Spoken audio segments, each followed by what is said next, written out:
ele foi convidado para fazer uma apresentação para a gente sobre uma visão geral sobre a segurança em SDN. Então, a ideia é fazer uma apresentação aí sobre as principais questões envolvendo SDN.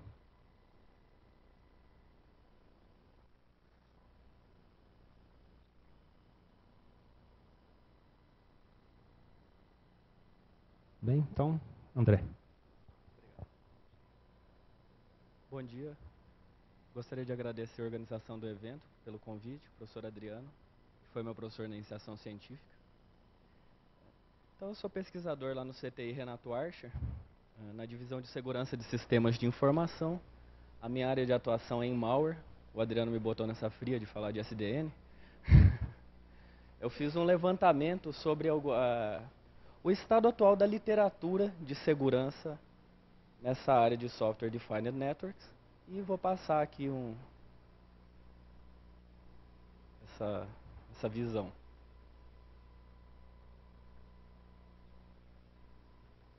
Então, quais são as vantagens apregoadas da SDN? Né?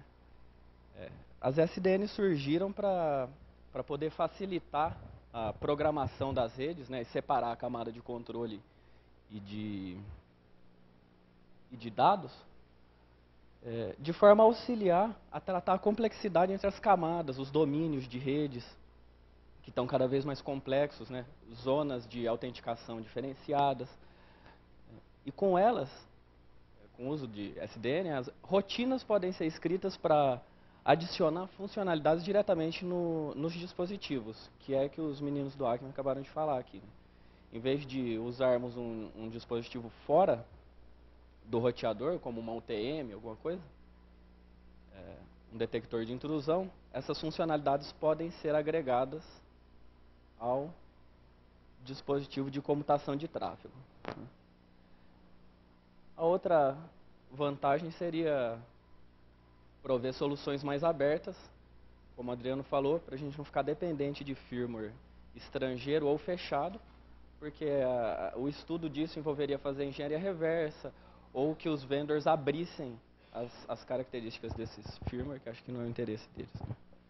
Então permite um maior controle sobre os dispositivos e sobre o tráfego, que é o que a gente espera do ponto de vista da segurança, eu poder controlar e manipular o meu tráfego à vontade. Né?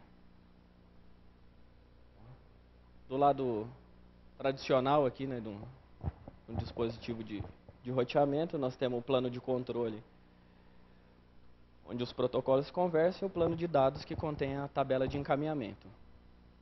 Na SDN, essas partes são separadas, né, para que o control plane possa receber e processar as informações entre caixas, atualizar mudanças ocorridas na topologia. Cada um desses fatores aqui, eles podem ser pensados, o que eu posso fazer do ponto de vista de segurança? Posso fazer segurança adaptativa, eu posso fazer a detecção de fluxos anômalos. Então, o control plane também passa instruções para a tabela de encaminhamento no data plane. Ele vai utilizar o seu próprio mecanismo de encaminhamento para determinar qual que é a interface de saída de um determinado pacote ou fluxo, ou qual que é o próximo roteador. Então, como no OpenFlow o control plane está fora do switch, e pode ser feito como uma aplicação em computadores comuns, nós temos essa preocupação em como proteger o controlador. Se o meu controlador for atacado, comprometido, ele pode ser alvo de um código malicioso, dado que é um PC comum, né? Ele pode ser explorado, e esses pacotes, esses fluxos podem começar a ser monitorados ou negados. Né? Vários tipos de violações podem ocorrer aqui, a integridade, a confidencialidade, a disponibilidade dos dados. E nós temos que pensar também como proteger esse lado da caixa. Né? Por quê? Porque o objetivo do control plane é permitir que um controlador modifique remotamente as outras caixas. Né? Então, aqui nós temos um perigo bem específico. Né? Já o data plane, que vai armazenar a tabela de fluxos, Ele vai receber e processar os pacotes de entrada e encaminhar pacotes que precisam de processamento especial para o control plane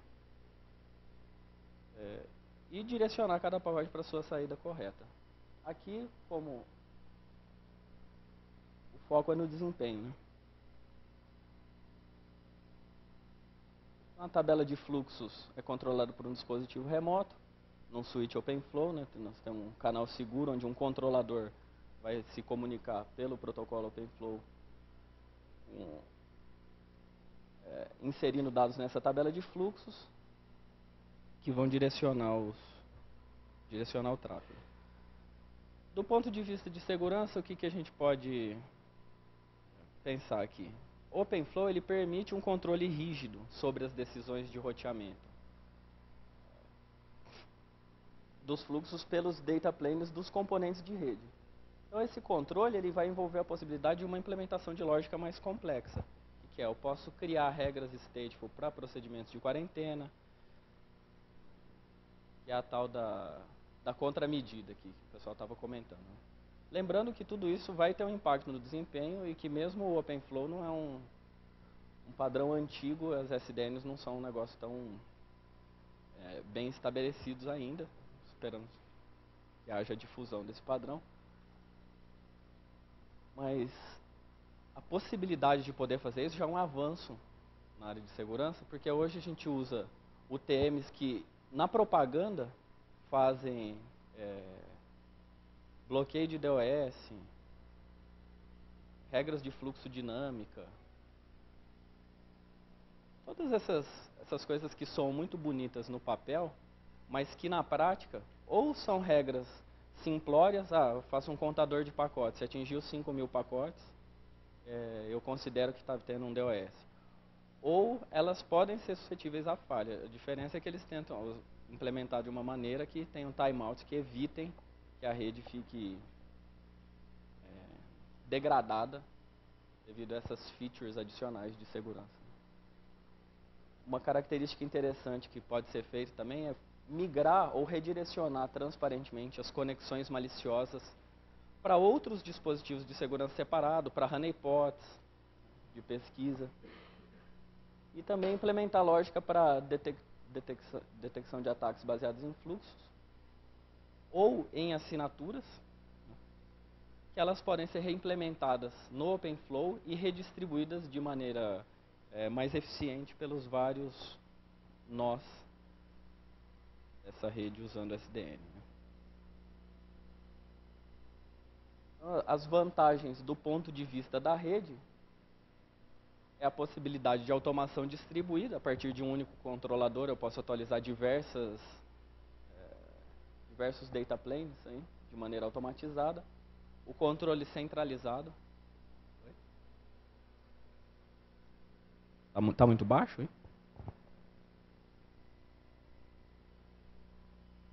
Controle centralizado, onde nós temos o controlador centralizado para vários. Adriano.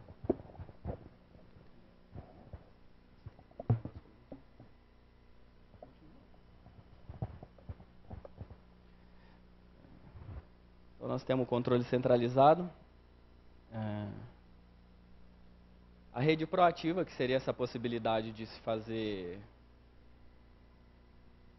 coisas dinâmicas, como a segurança adaptativa, essa tentativa de usar algoritmos genéticos para fazer isso poderia ser considerada segurança adaptativa, também a criação de assinaturas baseadas em alguma pesquisa de análise dinâmica.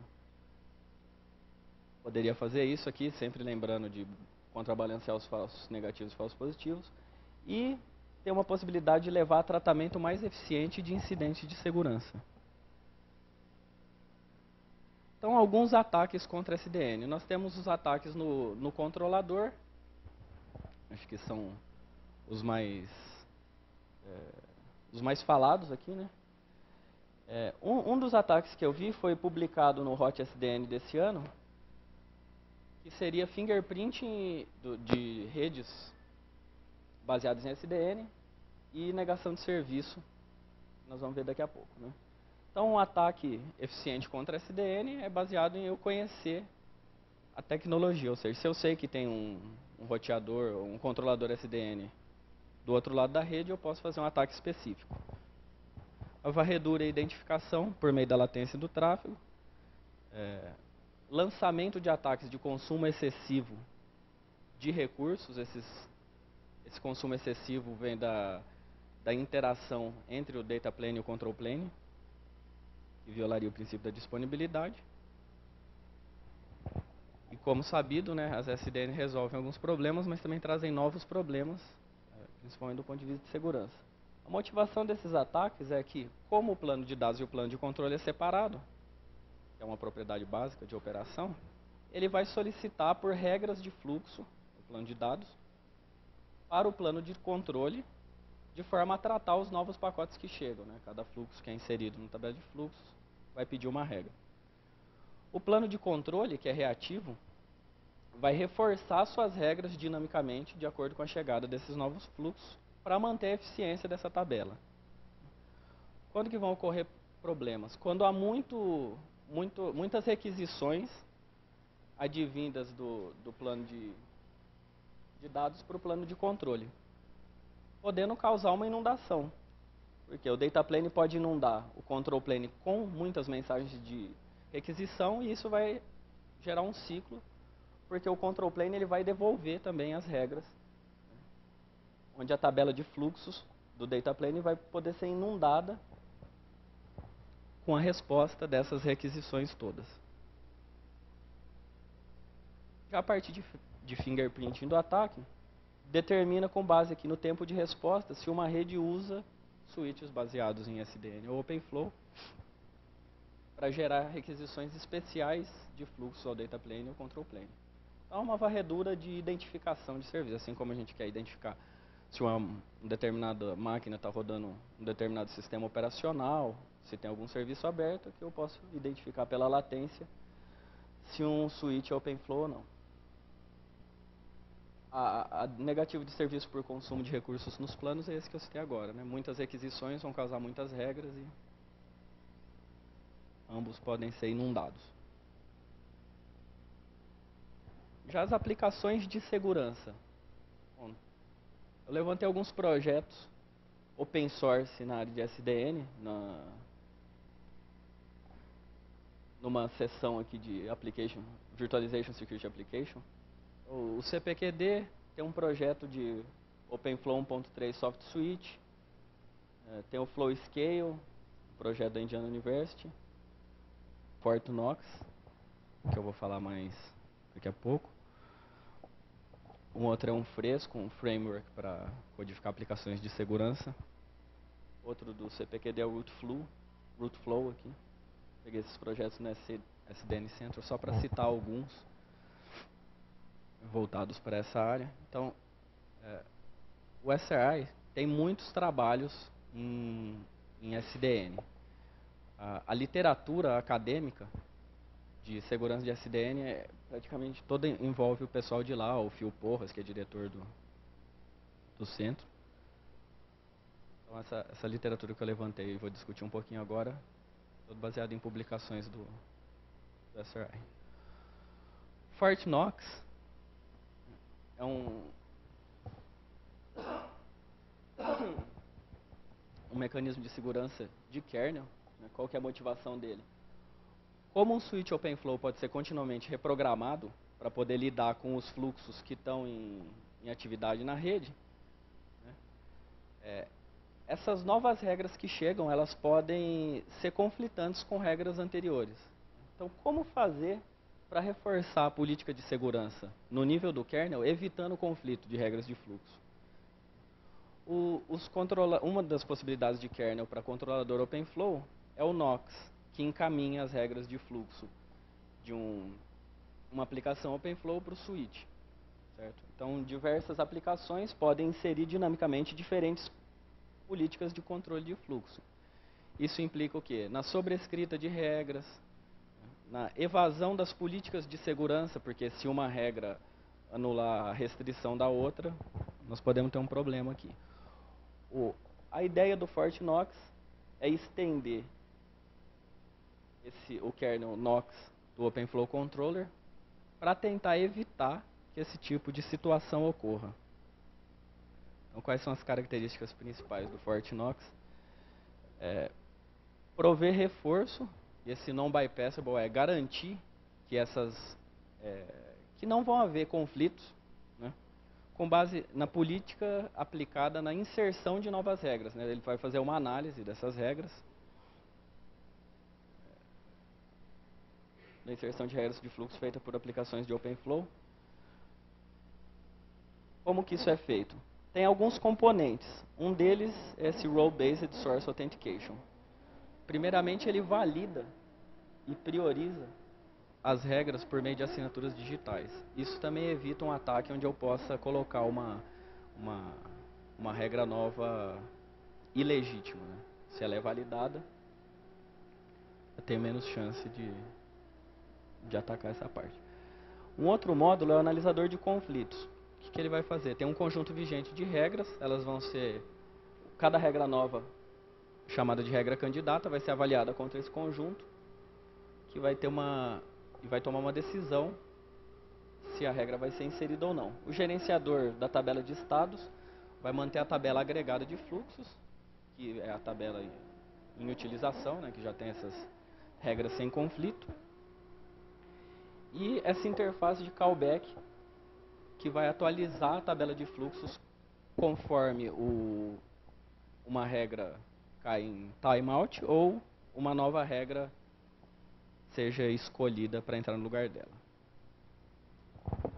Então é bastante interessante para colocar na base dos controladores OpenFlow, porque já permite que algumas situações de segurança sejam evitadas, né? Principalmente a integridade das regras e a criação de regras maliciosas. Uma outra aplicação de segurança é o CloudWatcher, que é um framework também baseado em OpenFlow, né, com o objetivo de proteger uma rede que está se utilizando de cloud. O objetivo é controlar os fluxos de rede para garantir que todos os pacotes necessários sejam inspecionados por dispositivos de segurança. Aqui mostra uma integração entre dispositivos OpenFlow, dispositivos usando SDN, com dispositivos tradicionais, né? O CloudWatcher, ele força que os pacotes sejam encaminhados para um IDS para serem avaliados antes de cair na nuvem protegida, né? Um dos objetivos também é facilitar a programação dessa criação de regras de redirecionamento, provendo uma linguagem simples para poder implementar políticas. Uma das coisas muito legais que eu vi nas SDNs é isso, né? A possibilidade de você abstrair muito da programação de rede de um jeito muito simples para reimplementar coisas que já existem. Então, esse CloudWatcher tira vantagem da tecnologia de SDN para controlar esses fluxos e para forçar com que eles vão para esses dispositivos de segurança. E ele vai operar como uma aplicação de SO sobre um SO de rede, né? Se tem um controlador OpenFlow com o Nox, coloca o CloudWatcher por cima.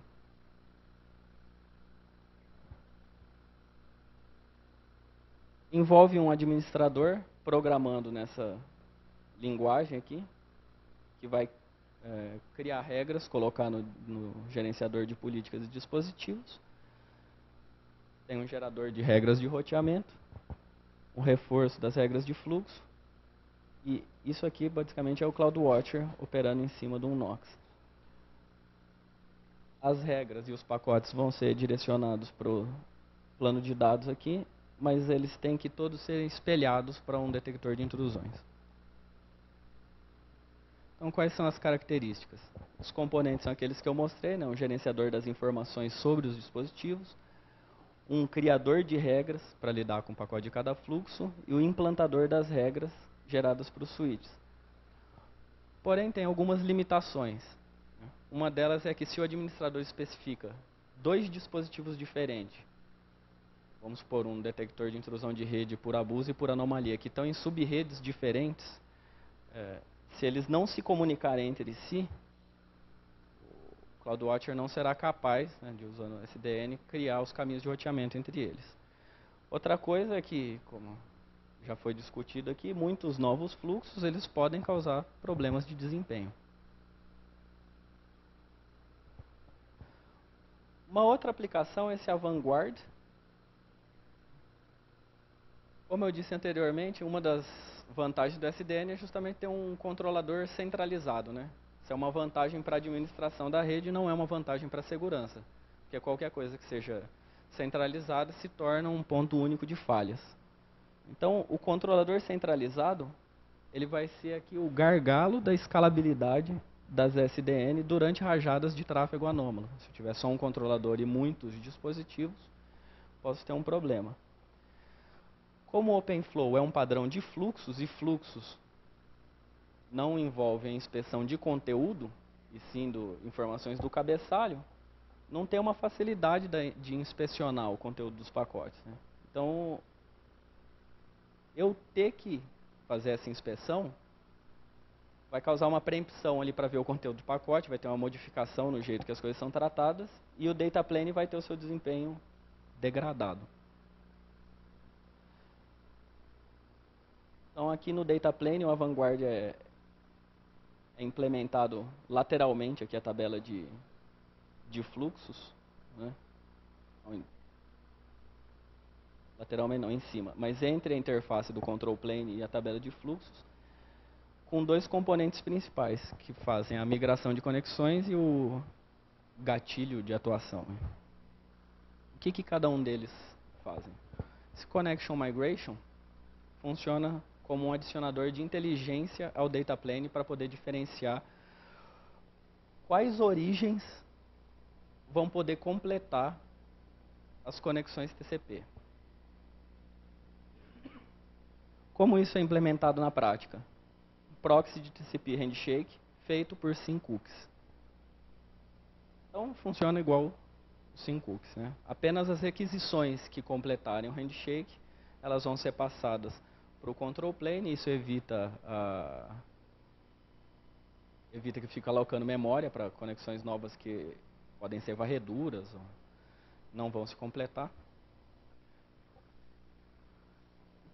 Isso faz com que proteja contra ataques de inundação ou de origem forjada, uma vez que a resposta para uma origem forjada não vai causar o completamento aí do handshake. Isso ajudaria a ter um overhead mínimo aqui, mesmo em caso de muitas tentativas de conexão. A parte desses actuating triggers faz o que? Ela retorna para o control plane informações do estado e o payload de maneira assíncrona. Então, no control plane é definida uma condição. Essa condição pode ser uma expressão regular, igual a assinatura de abuso. Essa condição é registrada. Se ela ocorre e tem uma regra pré-definida, tem um match aqui nessa regra, ele pode ativar proteção dinamicamente, ou qualquer coisa que seja, para que o CP gerencie os fluxos sem atraso. Ou seja, eu consigo inspecionar conteúdo e fazer alguma coisa sobre esse conteúdo, se ele casar com alguma assinatura.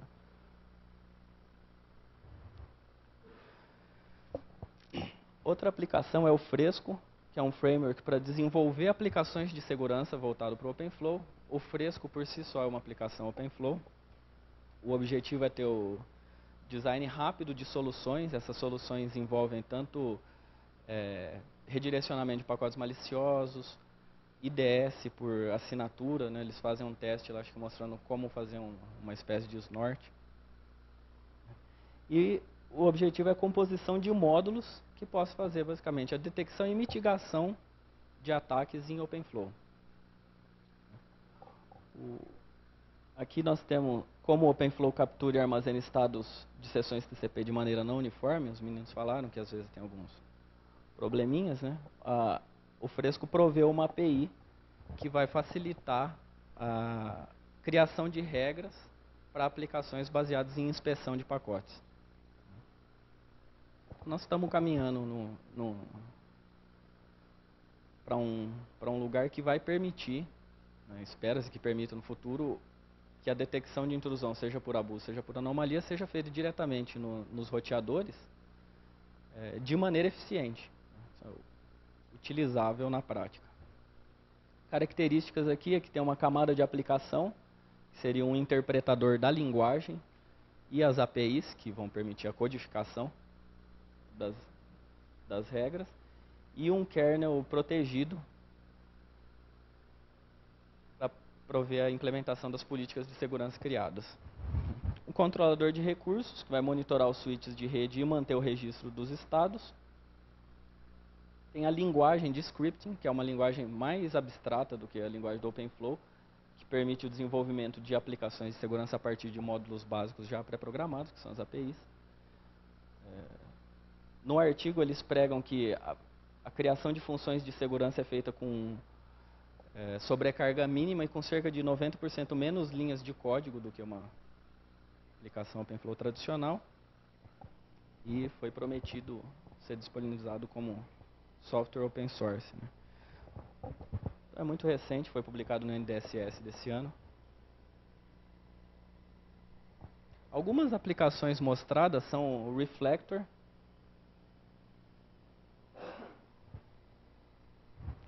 que faria o que aqui?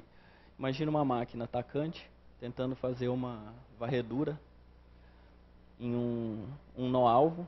Esse nó tem uma porta 445 aberta. Essa porta está redirecionada para um honeypot, porque eu quero que pacotes desse tipo sejam analisados, seja para capturar o exploit que é jogado, ou só para saber o que mais que o atacante faria depois de saber que eu tenho esse serviço aberto. Então há um redirecionamento aqui. O honeypot abre uma porta, que é um proxy de portas aqui, devolve para o scanner as informações do honeypot, e isso pode ludibriar um atacante, né, e evitar que uma máquina seja escaneada de verdade. Então eles fizeram essa aplicação Reflector, que baseado em certas portas, em matching de portas, crie regras para redirecionamento automático para dispositivos de segurança. Outra aplicação é a quarentena. A quarentena ela tem um problema inicial aqui, mas é necessário para que ela funcione. Né? Então, um atacante compromete uma máquina na rede. Essa máquina infectada, vamos supor com um bot client, vai começar a realizar ataques e comprometer as suas máquinas vizinhas. Só que todo o tráfego que passa pelo controlador OpenFlow vai para o Bot Hunter, que é uma solução de segurança open source disponível no site do pessoal do SRI, que o objetivo é detectar atividade de botnet. Se o Bot Hunter detectar essa atividade do atacante, ele vai criar um alerta e a aplicação OpenFlow vai criar uma regra para botar o host infectado em quarentena. Então, o que acontece aqui? Uma vez que um host foi infectado e foi criada uma regra para ele, espera-se que os outros hosts da rede não sejam infectados e nem que esse host possa fazer ataques para fora. É uma das aplicações mais interessantes que eu vi.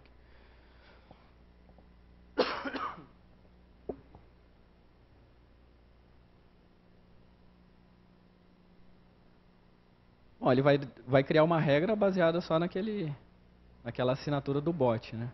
Se ele criar regra para todos, tudo tem suas mazelas, né? Não seja pessimista com o SDN. Senão a gente não vai fazer nada de segurança. Bom, acho que eu falei mais rápido do que devia, mas senão eu vou ficar tossindo aqui. Então, wrapping up do que a gente viu hoje. SDN é um negócio muito bacana, mas traz novas preocupações e vulnerabilidades. E isso tem que ser solucionado. Então, a vantagem de SDN é que as soluções elas podem ser reprojetadas, reimplementadas desde o início para atender esse novo paradigma. Temos também o problema dos dispositivos legados para tratar, porque alguns dispositivos não vão conversar em OpenFlow, ou eles vão ter que ser integrados à rede. Como fazer isso? Né? Porém, também tem a portabilidade de soluções de maneira mais fácil. Com esse monte de linguagens de script, APIs, para codificação fácil e rápida. Algumas soluções como IDS, a gente viu aí redirecionamento de coisas, dá para ser feito de maneira bem fácil usando SDN. Agora, nós vimos aí que tem muitas limitações, né? Todos os colegas podem falar alguma coisa ruim aqui da tecnologia, mas é uma tecnologia nova e acho que o princípio da resolução das limitações é difundir e desenvolver, né? Que é mais fácil a gente falar, ah, tá, isso aí é difícil de mexer, ou ele tem problemas de desempenho, então vamos trabalhar no sentido de resolver os problemas de desempenho. Desenvolver a tecnologia para que ela possa ser efetiva, porque pelo menos do ponto de vista da pesquisa, né, as SDNs resolveram muitos problemas dos pesquisadores poderem eles mesmos testarem seus protocolos novos de congestion control, esse tipo de coisa que antes era muito difícil testar em tráfego real, em tráfego maciço, por causa do fechamento dos dispositivos proprietários. Agradeço a paciência. Se tiver alguma pergunta. Gostaria de fazer alguma colocação, um comentário? Não? Tudo bem, então. Agradecer ao André, então. Obrigado, André.